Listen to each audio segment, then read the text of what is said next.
So what if I told you that I have a friend who invented a time machine and that I'm about to take a trip back in time? And I'm going to go back to the year before Google made it really big. You know, back when their shares used to be really cheap. So now I'm telling all of you this, and you can take as much money with you as you want, and you can all go with me. You can borrow from your friend or your grandma or go rob the bank or whatever. Okay, maybe don't go rob the bank, but you do want to get as much as you can possibly get your hands on legally. Now, if I did that, how many of you would be willing to come up with whatever means you could find in order to do this and go back with me and make it big? You would only have to pay a fraction of the price that it costs now for each share. I'm guessing that every one of you would figure out something in order to make this investment. Investing is a powerful tool because it has potential to increase your money more rapidly than just saving it in the bank. People spend a lot of time and money investing in different things, and just learning to invest is quite an endeavor. And there are so many different types of investments, and it's become a really big thing. What if I told you that I don't have a time machine, which you probably already guessed because you're pretty smart, but that right now you do have the ability to invest in something that is more important and valuable than Google? What if I told you that this would bring you a large amount of happiness? Would you do it? There's a Christmas movie that I really like, and I watch it at least once a year, and it is called The Christmas Angel. It is about a woman, and she is struggling to make it, and she has problems with her job, and things have been hard, and really her life has been hard. And she has this next door neighbor who is a little older, who lives in the same apartment complex. And she's been telling him her story and talking to him about things, including her more recent job search failure. He tells her not to worry, that he would actually like to hire her to run some errands for him. And she is thinking, how is he going to hire me? We live in a dump. So she asks him how he can afford to pay her. And he tells her that he has some cash stashed away. As she starts to do errands for him, it is around Christmas time, and she realizes that all of the things she is doing for him involve helping people in need. And then she starts to realize how expensive it must be to provide all the things these people need. And she wonders again how he can afford it. He ends up telling her that he has made his money being a good businessman and that he is now rich. She wants to know why he chooses to live there when he could be enjoying a much better lifestyle, and he could even own a whole city block if he wanted to. He tells her that it is because he believes that people are a better investment. That is the message I want you to get today. People are the greatest investment you can make. When you invest in another person's life, you have the ability to change this world. Many people look at others as something that gets in the way of the real work, or just a hassle to deal with. I want you to understand, people are the real work. If you are a teacher, your subject is nice, and understanding programs and making cool PowerPoints is a plus. And we can't forget Common Core. But in the end, it is the students that matter. If you are a manager or maybe the CEO of a business, there are things you have to worry about and legal issues and all the stuff behind making that business run. But never forget that what will make the biggest difference in your business is the people you lead. Take time to really see them and be with them and mentor them. Some of them may not look like much when you first meet them, but if you take the time to find out what makes them tick and invest in them, you will one day be glad. If you are the owner of a store, remember that customers are an investment too. It is so much cheaper to invest in keeping loyal customers than to build a customer base. Building relationships and making people feel wanted and valuable is one of the most important things you can do. As I taught in schools over the years, every so often, a student would write me a note or come in and thank me for my support, for believing in them when they felt like no one else had. And I always thought, yeah, this is what makes my job all worth it. Then one day, I realized I was wrong. These moments didn't make my job worth it. They made my job. To be instrumental in someone else's life is the purpose of living. I would like to go back and invest in the person who ended up in jail. Who knows but that one of those people wouldn't find a better way to power our cars, or build a reverse nerve damage so people with paraplegia could walk again. How much would that be worth today? Just think of all the people who would be helped from just that one person not ending up in jail. I'd go back and mentor the kid who dropped out of school at 14 and ran away by 16. I'd encourage him to stay in school and graduate. Maybe that kid would discover a cure that isn't as harmful to the body as chemotherapy and even more effective. You never know what would have happened. There are so many people who would have way different lives if someone had decided to help them, to give them a little time. This is the story of so many human beings. Maybe you are one of them, and you wish someone would have plucked you out of the crowd and helped you. Maybe your life would be different today. If you're hearing this and wishing your life could be different, then start with yourself. See yourself as the greatest investment and begin today. Warren Buffett, the investment guru, says, the best investment you can make is an investment in yourself. That comes from someone who would know. So you definitely want to take his advice and invest. Invest in your health, your job, your education. Invest in your marriage. Then use what you have to start investing in others. Invest in your spouse, in your kids, in the neighbor's kids, and the people at church, or the single mom who is struggling to care for 4 kids while working 2 jobs. Now, there are people that it is too late to help them. It is too late to see what contributions they could have made. Some have died due to diseases, suicide, or poor choices. Their talents, abilities, and influence are a loss to our world. But there are so many more people still living, so many people who can still reach their potential. And that is why, if I could go back in time, I would invest in you.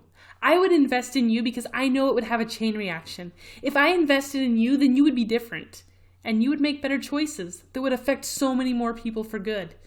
You would then be more prepared to invest in someone else, and that person's life would be improved. And pretty soon, my one investment would be worth trillions and trillions of dollars in medical and technological advancements, environmental findings, educational practices, programs to help others, and so much more. I would invest in your life so this world would be changed for the better. I would spend my time and money helping you because you are worth more than Google. I can't go back and change anything though, and neither can you. However, we can all start today where we are. We can start investing in ourselves by reading books and finding out things that can improve our lives, and we can invest in others. And in 14, 40, or 100 years from now, our investment will have made a difference. When people invest, one of the most important things is the return on investment, or the ROI. Let me tell you a story about a man who got a great return on his investment. Nicholas Winton was a man who understood investments and their value. In the 1930s, he was a stockbroker in London. He could have made a fortune learning about investing and even investing his own money. But he saw something of greater value to invest in at the time. He was instrumental in saving the lives of 669 children who would have been destined for death in concentration camps under Nazi Germany rule. He instead used his money to set up programs, travel to find people to work with, and to bribe officials in order to get children to safe places. Trainloads of children were safely taken to England to be with host families. The interesting thing is, Winton didn't tell anyone about his experiences, not even his own wife. His story went untold for so many years, and then in 1988, his wife found boxes full of pictures, names, and letters that parents had sent to him that were sitting in their attic. It was then that she finally learned the story from him. Later that year, she contacted the BBC program, That's Life, and they brought him on as a guest in the audience. Now, he thought he was just there to watch the show. It was a great show and he enjoyed it. Then they announced to him that he was sitting next to one of the children he had saved so many years ago, now grown up. Then they asked if there was anyone else in the audience who owed their life to him, would they please stand? They, of course, had staged this entire thing, and they had located and invited some of the people to be in the audience that day. And when they asked him to stand, 80 people stood. He got to see part of the return on his investment. With tears streaming down his face, I think he felt his return was worth it.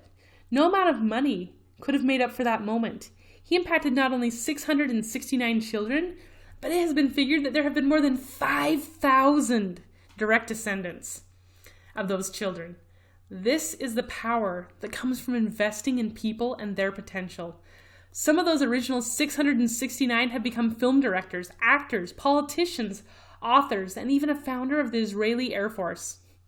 It would be impossible to calculate the number of people who have been influenced indirectly by his work.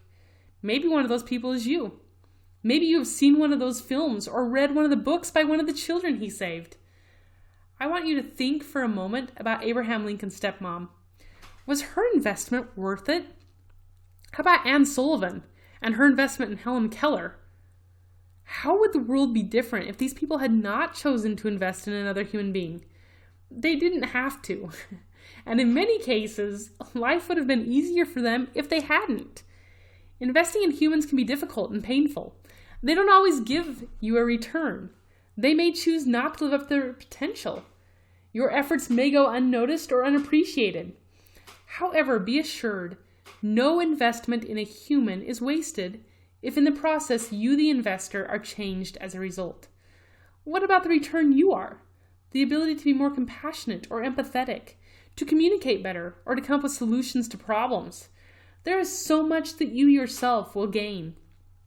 People chose to invest in my life, and it has made a difference to me, and hopefully it's made a difference to someone else as well. This is why I am so passionate about investing in people. I wasn't the person you know now a few years ago. People had to have a lot of patience with me. Sometimes I disappointed them. Sometimes I failed them. Sometimes they even wondered if I would ever turn out as a normal functioning adult. Maybe some of you can relate to that. Yet what if none of them had taken the time to help me? What if no one had believed in me? I probably wouldn't be where I am today. You wouldn't be listening to this talk right now. I didn't look like all that great of an investment when I was younger. A great investor invests without the advantage of going back in time.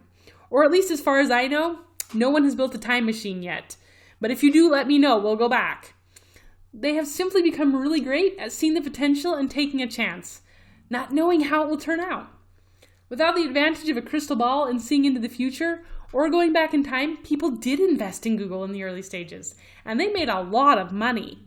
These people were great investors, and they have been rewarded. Nicholas Winton was a great investor. He invested without knowing if he would be successful, or if his plans would be thwarted. He even knew there was a risk for himself.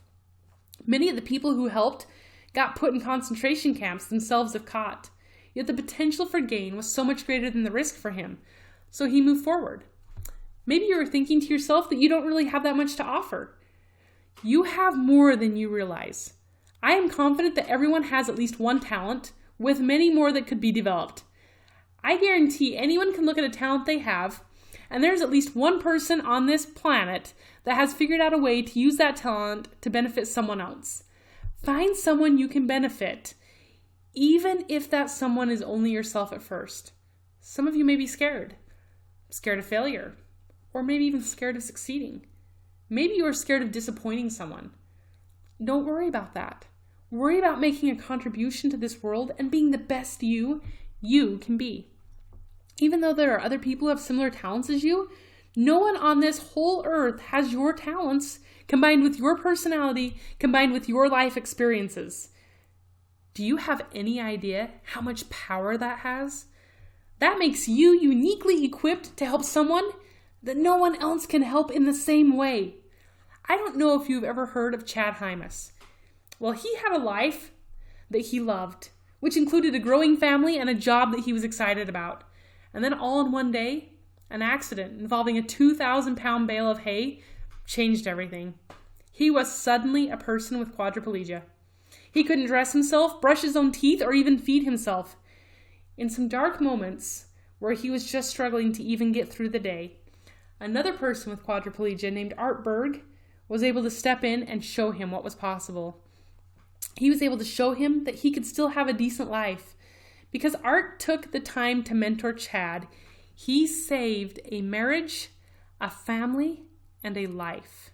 There was no one else on the planet who could reach him in the same way. I know, because others had tried and it wasn't working. Because they didn't have that set of unique experiences that Art had that allowed him to influence Chad. What if Art hadn't shown up? Would Chad have figured things out and pulled out of the slump he was in? Maybe, but maybe not.